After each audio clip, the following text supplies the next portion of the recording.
ये कहानी एक सच्ची दोस्ती के ऊपर है जो आपके दिल और दिमाग को छू जाएगी। इस कहानी में 5 दोस्त होते हैं जो कि एक ही गांव में रहते हैं, लेकिन पढ़ाई लिखाई की वजह से उनमें से 4 दोस्तों को हॉस्टल जाना पड़ता है। पर उनकी एक दोस्त वहीं पर छूट जाती है क्योंकि उसके पैर में कुछ प्रॉब्लम है, जिस वजह से वो ज्यादा चल फिर नहीं सकती। लेकिन वो चारों फ्रेंड्स हर साल समर वेकेशंस में अपने फ्रेंड से मिलने जरूर आते हैं और साथ में खूब एंजॉय भी करते हैं। लेकिन इस बार ऐसा क्या होता है जिस वजह से ये 5 फ्रेंड एक दूसरे से दूर हो जाते हैं?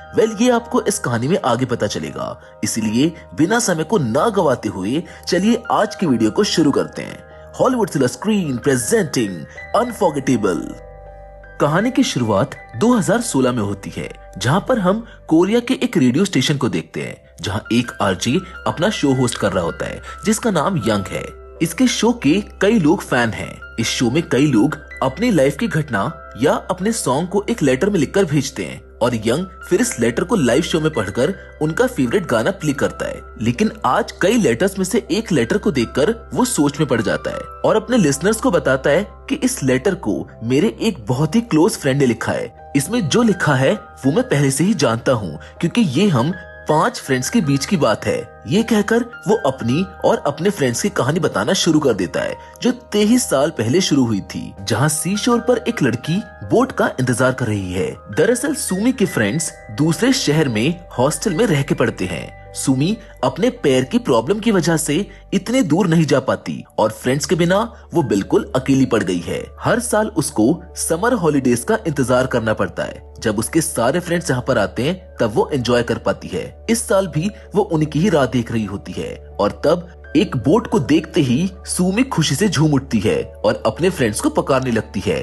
तब उसकी फ्रेंड चिल्लाकर उसकी आवाज को सुनकर अपना हाथ हिलाते हुए चिल्लाती है कि हम आ गए। उसके पास खड़ा है यंग जो कि इस कहानी को नरेट कर रहा है। सुमी को देखते ही वो पानी में कूद जाता है, जिसके पीछे चिल और सुमी भी पानी में कूद जाती हैं और स्विम करके चिल को हाई फाइव देती है। और ये है डो जो इसी फ्रेंड ग्रुप का हिस्सा है, जो सोचता है कि पानी में कूदूं या फिर नहीं। पर तभी यंग चिल्लाता है कि डर गया क्या, कूदना जल्दी से। ये सुनकर वो भी छलांग मार ही देता है और इस तरह होता है इन चारों फ्रेंड्स का रियूनियन। फिर वो पैदल ही अपने गांव की ओर निकलते हैं। सुमी बेचारी ठीक से चल नहीं सकती तो यंग उसको पीठ पर बैठा लेता है। यंग का 5वां फ्रेंड भी है जिसका नाम सैम है। सुमी उससे पूछती है कि सैम क्यों नहीं आया, जिस पर डो कहता है कि वो मैराथन की प्रैक्टिस में लगा हुआ है, इसीलिए वो नहीं आएगा।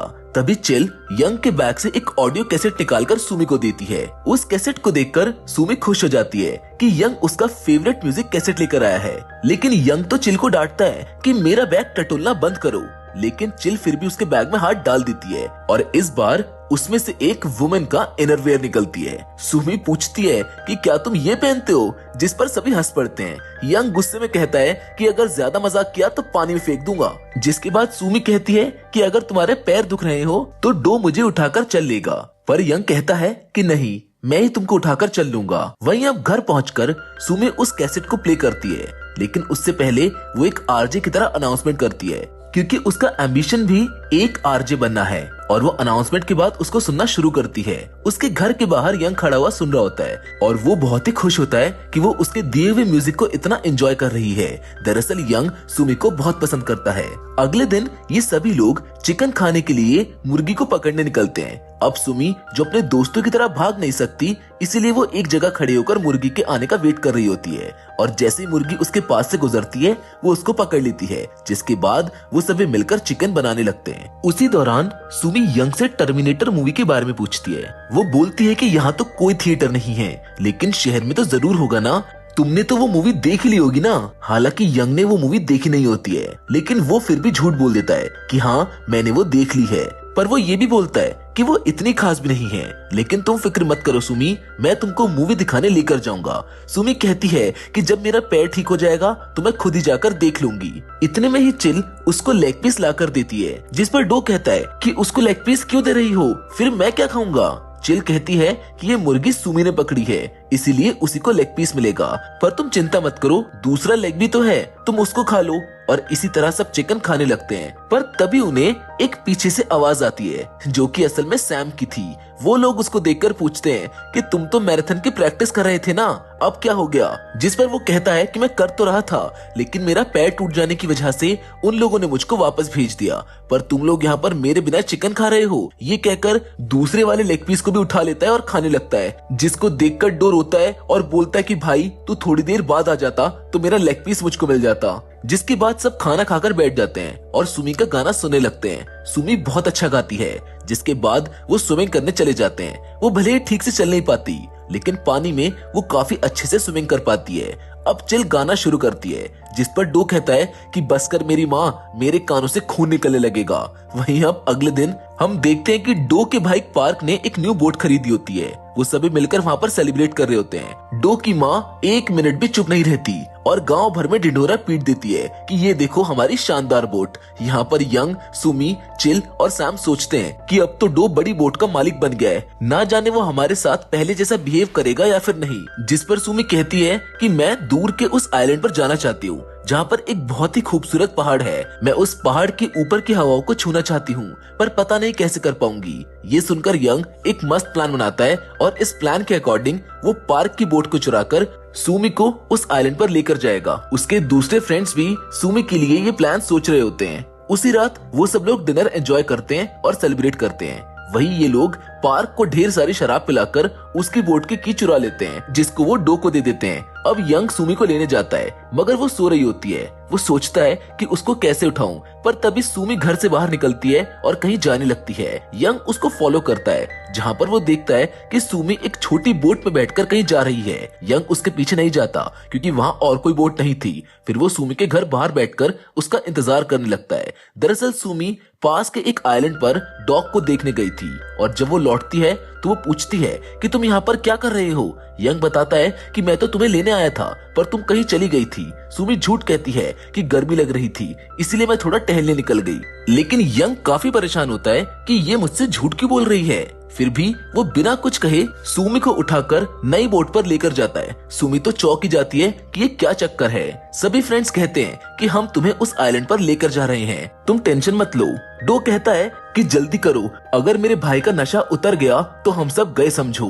डो बड़े ध्यान से और आराम से बोट चलाता है। तभी ये लोग बोट का कोई बटन प्रेस कर देते हैं, जिससे बोट की स्पीड बढ़ जाती है और ये बहुत तेजी से आगे बढ़ने लगते हैं। अगली सुबह ये सभी उस आइलैंड पर पहुंच जाते हैं और पहाड़ की चोटी पर बैठे होते हैं। चिल चिल्लाती है कि बड़े होने के बाद भी हम इस पहाड़ पर जरूर आएंगे। पर सबसे ज्यादा खुश तो सुमी थी, जो वहाँ की हवा को फील कर रही थी।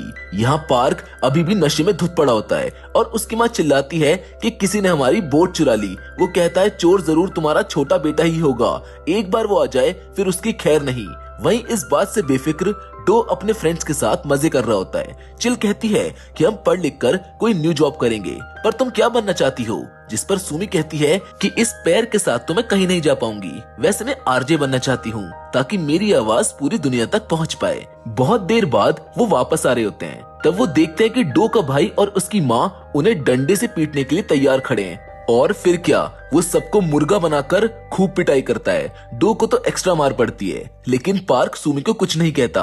अपने फ्रेंड्स को बचाने के लिए सुमी पार्क के पैर पकड़ लेती है कि प्लीज इनको छोड़ दो, मैं ही वो आइलैंड देखना चाहती थी जिस वजह से इनको बोट चुरानी पड़ी। ये कहकर सुमी बेहोश हो जाती है। पार्क घबराकर कहता है कि जल्दी उसको मेरी पीठ पर रखो, उसको अस्पताल ले जाना होगा। लेकिन यंग सुमी को उठाता है और पांचों फ्रेंड्स वहाँ से चले जाते हैं। बेचारा पार्क तो उसी पोजीशन में बैठा रह जाता है। सभी घबरा जाते हैं कि सुमी को क्या हो गया, लेकिन सुमी स्माइल कर रही होती है। दरअसल अपने फ्रेंड्स को बचाने के लिए उसने ड्रामा किया था। थोड़ी दूर जाकर वो एक जगह पर रुकते हैं तो सुमी सबको सच बता देती है। डो को सबसे ज्यादा मार पड़ी थी तो वो उसको दवा लगाते हैं। उसी रात सुमी अपने फादर से कहती है कि कल मॉम की डेथ एनिवर्सरी है, तो क्या कल हम उनकी याद में कोई प्रेयर नहीं करेंगे? जिस पर उसके फादर कहते हैं कि तुम्हारी मॉम बहुत अच्छा स्विम करती थी, इसीलिए मुझे नहीं लगता कि एक छोटी लहर आकर उसको बहा के ले गई। वो मरी नहीं है, वो जिंदा है, इसीलिए हम ऐसा कोई काम नहीं करेंगे।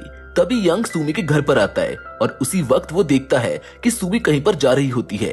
वो छुपकर उसका पीछा करके देखता है कि वो किसी लड़के से मिल रही है, शायद वो उससे प्यार करती होगी। ये देखकर यंग का दिल टूट जाता है और तभी उसका पैर अचानक से न जाने कैसे दलदल में फंस जाता है और तभी यंग की आंखें खुल जाती है क्योंकि यंग असल में एक सपना देख रहा होता है। दरअसल वो अब सुमी से प्यार करने लगा है, इसीलिए अब वो बहुत परेशान है कि वो उस दिन कहां और किससे मिलने गई होगी। जब यंग उसके घर जाता है तो वो कहीं जाकर अपनी मॉम के लिए क्रियाक्रम कर रही होती है। वो रोती है कि मॉम, फादर आपसे बहुत प्यार करते हैं, इसीलिए वो मानना ही नहीं चाहते कि अब आप इस दुनिया में नहीं रही, पर मैं जानती हूँ कि अब तुम कभी वापस नहीं आओगी। अगर तुम कहीं से भी मेरी आवाज सुन रही हो तो मॉम, मैं आपसे बताना चाहती हूँ कि मैं बहुत खुश हूँ और तुम मेरी फिक्र मत करना।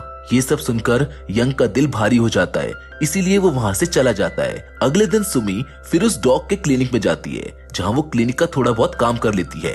तभी यंग और उसके फादर वहाँ पर आते हैं। यंग के फादर डॉग से कहते हैं कि अब तक आप यहाँ के लोगों की बड़ी सेवा कर रहे थे, लेकिन अब तो आप बहुत ही जल्द शहर जाने वाले हैं, उसके बाद ना जाने हमारा क्या होगा। ये सुनकर सुमी परेशान हो जाती है और बाहर जाकर खूब रोती है।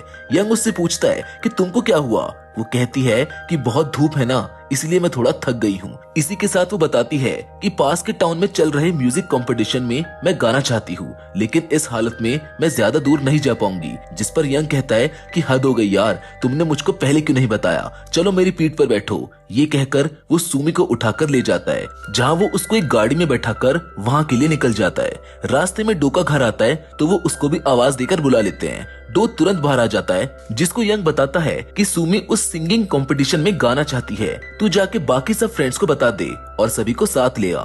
चिल अपने खेत में काम कर रही होती है, लेकिन डो की आवाज सुनकर वो भी भाग कर आती है और सैम को बताती है, लेकिन वो बेचारा अपना सर धो रहा होता है, पर फिर भी वो बीच में ही सर पहुंचकर और अपनी वॉकिंग स्टिक लेकर डो के साथ भागने लगता है, लेकिन वो भूल गया था कि उसके पैर पर पट्टी बंधी हुई है।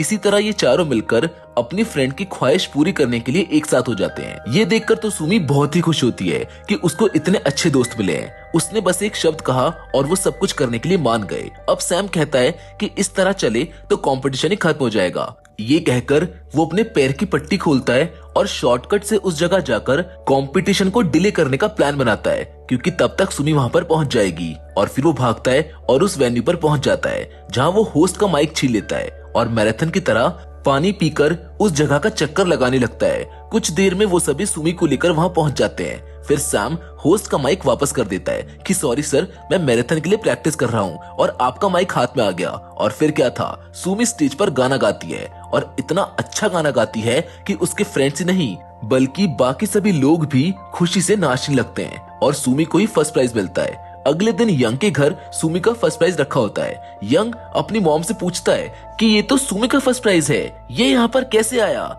जिस पर उसकी मॉम बताती है कि ये तो सुमी देकर गई है। बेटा, वो कह रही थी कि उसने प्राइज के लिए गाना नहीं गाया था, वो सिर्फ अच्छा गाना चाहती थी और वो तुम्हारी वजह से वहाँ पर जा पाई, इसलिए उसने तुमको ये दे दिया। यंग देखता है कि फर्स्ट प्राइज एक टेप रिकॉर्डर है, जिसे वो एक पुरानी बोट में लेकर जाता है और वहाँ पर उसको वो एक रेडियो स्टेशन की तरह सेट कर देता है, जहाँ पर वो भी फैसला करता है कि जो सुमी चाहती है मैं भी वही करूँगा। इसीलिए वो खुद भी एक आरजे बनना चाहता है। जिसके बाद आगे हम देखते कि फिर ये सभी अपनी बेस्ट ड्रेस पहनकर फोटो खिंचवाते हैं, जहाँ पर सुमी सबको कहती है कि मैं इसको प्रिंट करवाकर तुम सबको भेज दूंगी, तुम टेंशन मत लो। ये कहकर वो फिल्म रोल कर देती है। जिसके बाद आगे हम देखते हैं कि एक दिन सुमी डॉग के पास जा रही होती है, जहाँ पर यंग उसको रास्ते में मिलता है। वो पूछता है कि तुम डॉग के पास क्यों जा रही हो? सुमी नॉर्मली कह देती है कि मैं बीमार हूँ, इसीलिए अब यंग भी उसके साथ चलने को कहता है। सुमी कहती है नहीं, मैं खुद चली जाऊंगी, तुम क्यों आ रहे हो? यंग कहता है कि मैं भी बीमार हूँ इसीलिए आ रहा हूँ, अब चलोगी या फिर सवाल ही करती रहोगी?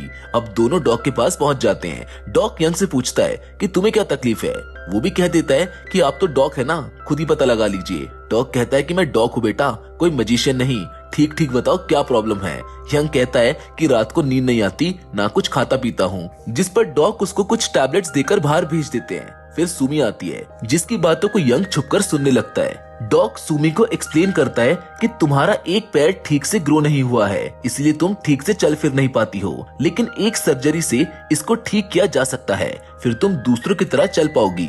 ये सुनकर सुमी बहुत खुश होती है और कहती है कि मैं अपने फ्रेंड्स और फादर पर बोझ बन रही हूँ, कोई ना कोई मुझको उठाकर चलता है, लेकिन आप मेरी सर्जरी फ्री में करने जा रहे हैं ना, फिर मैं अपने आप ही चल पाऊंगी। यंग ये सब सुनकर समझ जाता है कि क्यों सुमी डॉग से अकेले मिलने आती है। यंग अब बहुत खुश होता है कि वो अब सही से चल पाएगी। लौटते वक्त सुमी यंग से कहती है कि आज तक तुम कितना मुझे अपनी पीठ पर उठाकर चले हो, लेकिन अब जब मेरी सर्जरी हो जाएगी तो मैं तुम्हें उठाकर लेकर जाऊंगी। बोट के पास आकर सुमी को ये याद आता है कि वो अपना प्लास्टर तो क्लिनिक में ही भूल गई है। यंग उसको लेने जाता है। वहाँ पर डॉक फोन पर अपने सीनियर डॉक्टर को बता रहा होता है कि अगर हमने सुमी के इस पैर को ठीक कर भी दिया तो दूसरे पैर में प्रॉब्लम होकर ही रहेगी। अब ये सुनकर यंग को गुस्सा आ जाता है कि डॉक्टर ने सुमी से झूठ बोला। वो डॉग को मारने जाता है, लेकिन डॉग उससे कहता है कि वो उसको दुखी नहीं करना चाहता था, इसीलिए उसने झूठ बोल दिया। अब सच जानकर यंग बहुत रोता है। सुमी पूछती है तो वो कहता है कि कुछ नहीं, बस आंख में धूल चली गई थी। वो सुमी को उसके घर छोड़कर अपने घर आता है और वो बहुत देर तक अपने कमरे से बाहर ही नहीं आता। चिल, डो और सैम उसको बुलाते हैं, लेकिन वो फिर भी नहीं आता। जिसके कुछ देर बाद वो बाहर निकलता है और कहीं चला जाता है। उसके फ्रेंड्स भी उसके पीछे जाते हैं। वो क्लिनिक जाता है जहाँ डॉक्टर दूसरे पेशेंट्स को देख रहा होता है। यंग डॉक्टर से कहता है कि आप नकली डॉक्टर हैं, आपकी दवाइयों से मेरी बीमारी ठीक नहीं हुई। सुमी भी उसको डांटती है कि डॉक्टर से तमीज से बात करो, पर यंग कहता है कि ये डॉक्टर झूठा है सुमी। जिसे सुनकर सुमी यंग को गुस्से में एक थप्पड़ मार देती है और यंग वहाँ से चला जाता है। वो अपने बाकी के फ्रेंड्स से भी ठीक से बात नहीं कर रहा था। उनको समझ ही नहीं आता कि यंग को क्या हुआ है। चिल कहती है कि कहीं सुमी उस डॉक्टर से प्यार तो नहीं करती, इसीलिए यंग को बुरा लगा हो। ये सुनकर सुमी टूट जाती है और कहती है, मेरे फ्रेंड्स होकर भी तुम मेरे बारे में क्या सोच रहे हो। जिस पर चिल पूछती है, तो फिर सच क्या है सुमी, तुम रात में उस डॉग के क्लिनिक में क्यों जाती हो, तुम्हारा और उसका क्या रिश्ता है। सुमी बहुत दुखी होती है कि उसके फ्रेंड्स भी उसको समझ नहीं पाए और वो रोते हुए चली जाती है। फिर एक दिन सुमी यंग के घर से गुजर रही होती है, जिसको देखकर यंग के पेरेंट्स उसको कहते हैं कि सुमी को उसके घर छोड़ाओ, पर वो बिना कुछ कहे वहाँ से चला जाता है। सुमी फिर उससे अकेले में मिलती है और पूछती है कि तुम मुझसे नाराज क्यों हो, क्या सबकी तरह तुम भी यही समझते हो कि मेरे और डॉक्टर के बीच कुछ चल रहा है। मैं तो सिर्फ इसलिए वहाँ जाती हूँ क्योंकि डॉक ने मेरे पैर की सर्जरी फ्री में करने का प्रॉमिस किया था, इसलिए मैं उनके क्लिनिक का थोड़ा बहुत काम भी कर लेती हूँ। यंग कहता है कि दूसरे चाहे कुछ भी कहें, लेकिन मैं जानता हूँ कि तुम बहुत अच्छी लड़की हो और मुझको तुम पर पूरा विश्वास है, लेकिन मुझे दुख इस बात का है कि वो डॉक्टर तुमसे झूठ बोल रहा है। जिसके बाद वो सुमी को सब कुछ सच बता देता है। अब सुमी स्वयं करके डॉक्टर के पास पहुंचती है और पूछती है कि क्या मेरे दूसरे पैर में भी प्रॉब्लम हो सकती है।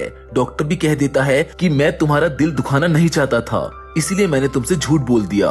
तुम्हारे दूसरे पैर में प्रॉब्लम हो सकती है और अब इसके लिए हमें तुम्हारे फादर की परमिशन भी लेनी होगी। जिसको सुनकर सुमी कहती है कि मैं अपने पैरों पर खड़े होने के लिए कुछ भी करने को तैयार हूँ। ये कहकर वो अपने घर जाने की कोशिश करती है, पर यंग उसको उठाकर बोट पर बैठाता है और उसको घर लेकर जाता है। अब बारिश भी होने लगी है। यंग उसको छाता देकर कहता है कि मेरी पीठ पर सवार हो जाओ, मैं तुमको घर लेकर जाऊंगा। सुमी कहती है कि आज तो तुम मुझको उठा लोगे, लेकिन कब तक करोगे ये सब तुम? कल तुम कॉलेज जाओगे, फिर जॉब करोगे, तुम्हारी लाइफ में कई लड़कियां आएंगी, जब तक तुम मुझको भूल जाओगे, लेकिन मैं यहाँ पर अकेली रह जाऊंगी। तुम अपनी लाइफ को देखो और मुझको मेरे हाल पर छोड़ दो। तब यंग अम्ब्रेला को उनके बीच लाकर सुमी के फेस को देखता है और अम्ब्रेला को किस करता है। सुमी को लगता है कि यंग उसको किस कर रहा है। फिर यंग उसको बताता है कि मेरी लाइफ में तुम्हारे अलावा कोई नहीं आ सकती। तुम क्या समझती हो कि मैं तुमको अपनी पीठ पर उठाकर चलता हूँ? नहीं सुमी, हर बार मैं तुम्हें अपने दिल में उतार कर चलता हूँ और मैं अपनी पूरी लाइफ ये कर सकता हूँ। मैं सिर्फ तुम्हारे साथ खुश रह सकता हूँ और तुम मेरे साथ। ये सुनकर सुमी की खुशी का ठिकाना नहीं होता। फिर यंग सुमी को उठाकर उसके घर लेकर जाता है, जहाँ रास्ते भर वो दोनों एक दूसरे से कुछ नहीं बोलते। सुमी को घर छोड़कर यंग अपने घर चला जाता है। सुमी के फादर सर्जरी के लिए मना कर देते हैं क्योंकि इससे उसका दूसरा पैर भी खराब हो सकता है। जिस पर सुमी कहती है कि अगर मेरे दोनों पैर खराब हो जाएं तो मुझको मार डालिएगा पापा, लेकिन मुझको ये सर्जरी करवाने दीजिए। जिस पर वो गुस्से में सुमी को थप्पड़ मार देते हैं। अब अगले दिन जब यंग उसके घर आता है तो उसको सुमी कहीं नजर नहीं आती। यंग, चिल, डो और सैम उसको हर जगह ढूंढते हैं लेकिन वो किसी को नहीं मिलती। सुमी के फादर को लगता है कि शायद उसने समुद्र में कूदकर जान दे दी, इसलिए एक टीम उसको पानी में सर्च करती है और थोड़ी देर के बाद उनको सुमी मिल जाती है। वो लोग उसको बाहर नहीं निकाल पा रहे थे क्योंकि रस्सी एक जगह अटक गई थी। सुमी अब मर चुकी थी। ये सुनकर यंग की आंखों के सामने अंधेरा छा जाता है। वो पानी में कूद जाता है जहां पर उसकी मॉम उसको रोकती है कि वो बहुत खतरनाक जगह है, लेकिन यंग ने सुमी को प्रॉमिस किया था कि वो हर हालत में सुमी को प्रोटेक्ट करेगा, इसीलिए वो पानी में डाइव लगा देता है और थोड़ी गहराई में सुमी उसको मिल जाती है। वो सुमी को सीने से लगा लेता है और उसकी रस्सियां खोलकर बाहर लेकर आता है। चिल उसको उठाकर रोती है कि हमेशा तो तुम बेहोश होने की एक्टिंग करती थी, अब एक्टिंग बहुत हो गई, अब प्लीज उठ भी जाओ। चिल सबको बोलती है कि ये अभी उठ जाएगी और ये बताते बताते वो बहुत रोने लगती है। इस गांव में मरने वालों को पहाड़ के पास में दफनाया जाता है, पर सुमी के फ्रेंड्स कहते हैं कि हमारी सुमी को कुछ नहीं हुआ, उसको कहीं मत लेकर जाइए। पर गांव के बड़े लोग सब समझाते हैं कि हम तुम्हारा दुख समझ सकते हैं, लेकिन ये हमारा ट्रेडिशन है। यंग कहता है कि ठीक है, लेकिन हम अपनी तरह से उसका फ्यूनरल करेंगे। वो सुमी के फादर से रिक्वेस्ट करते हैं, जिसके लिए वो भी मान जाते हैं। इतने में ही डॉक्टर सुमी का डेथ सर्टिफिकेट लाता है। डो चिल्लाता है कि सब तुम्हारी वजह से हुआ है, तुम पहले ही उसको सच बता देते तो शायद आज वो जिंदा होती। यंग गुस्से में डॉक्टर को मारता है और वो नीचे गिर जाता है। तभी कुछ फोटोज नीचे गिरती है जो डॉक्टर इनको देने के लिए आया होता है। दरअसल सुमी ने उस फिल्म रोल को इस डॉक्टर के पास दे रखा था ताकि ये शहर से उस रोल को डेवलप करवा कर ला सके, जिसको देखकर उन चारों का दुख और ज्यादा बढ़ जाता है। वो सुमी का फ्यूनरल करते हैं। डो कोई मंत्र पढ़कर बेल बजाता है। चिल कहती है कि तुम गलत गा रहे हो, जिससे डो भी गुस्से में कहता है कि हाँ मैं गलत गा रहा हूँ, अगले साल अच्छे से प्रैक्टिस करके तुम्हारी मॉम के फ्यूनरल में ठीक से गाऊंगा। चिल गुस्से में कहती है कि अपना मुंह बंद करो। डो कहता है मैं अपना मुंह बंद क्यों करूं, मुंह तो तुमने उस दिन खोला था चिल, जिसकी वजह से दुखी होकर सुमी ने खुदकुशी कर ली। चिल कहती है कि क्या सिर्फ मैंने वैसा सोचा था, और इस बात पर दोनों की लड़ाई हो जाती है। चिल बहुत रोती है कि उसकी वजह से सुमी मर गई। उसके पेरेंट्स उसको खाना देने आते हैं जहां पर वो चिकन खाते हुए सुमी को याद करते हैं, क्योंकि वो लोग सुमी के साथ चिकन खाया करते थे। पर अब सब कुछ खत्म हो चुका था। अब गांव वाले सुमी की डेड बॉडी और उसकी कुछ पसंदीदा चीजें और उसका फोटो लेकर आगे जा रहे होते हैं। उनके पीछे उनका पूरा गांव चल रहा होता है। इन चारों के दिल में अब सिर्फ सुमी के साथ बिताए हुए खुशी के पलों के अलावा और कुछ नहीं होता। एक जगह वो सुमी को दफना देते हैं, लेकिन वो अभी भी एक्सेप्ट नहीं कर पा रहे थे कि सुमी अब उनके साथ नहीं है। वो साल में एक बार 1 महीने के समर वेकेशन पर यहाँ पर आते हैं, क्योंकि उनके आने से पहले सुमी सी शोर पर उनका इंतजार किया करती थी। लेकिन अब इन चारों के लिए इस गांव में आने की कोई वजह नहीं बची थी। सब अलग अलग जाकर पढ़ते हैं और उतना ज्यादा टच में नहीं रहते।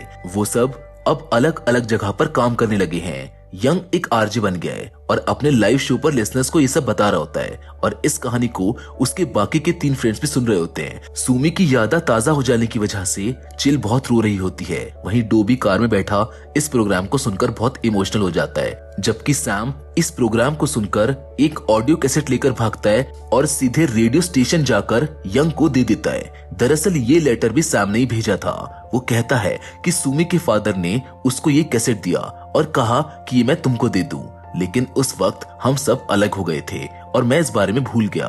यंग उस कैसेट को अपने प्रोग्राम में प्ले करता है। ये सुमी का गाया हुआ पहला गाना है। इतने साल बाद उसे सुनकर यंग के चेहरे पर खुशी आ जाती है।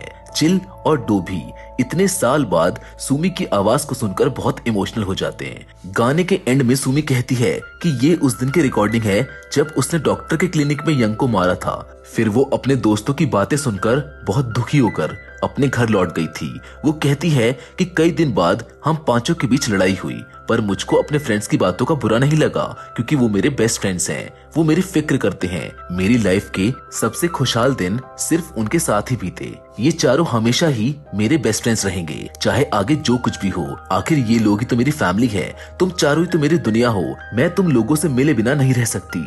मैं तुम सबको कल मिलने आऊंगी। और यहाँ पर ऑडियो कट हो जाता है। चारों फ्रेंड्स अपने इमोशन कंट्रोल ही नहीं कर पाते, जिसके बाद वो एक होने का फैसला करते हैं और चारों मिलकर एक साथ बोट से अपने गांव पहुंचते हैं, जहां घर जाने से पहले वो लोग सुमी के मेमोरियल पर जाते हैं। उस दिन इन लोगों ने जो ग्रुप फोटो ली थी वो इन सब के पास है। उन सब फोटोज को वो सुमी के मेमोरियल पर रखकर वहीं पर लेट जाते हैं, जिसके बाद यंग उसी पहाड़ की चोटी पर जाता है जहाँ पर वो सुमी को लेकर गया था और वो वहाँ की हवा को फील करता है जैसे सुमी की आत्मा वही हो। और सच में सुमी की आत्मा यंग को देखकर बहुत खुश होती है, जिसके साथ ये इमोशनल फिल्म यहीं पर खत्म हो जाती है।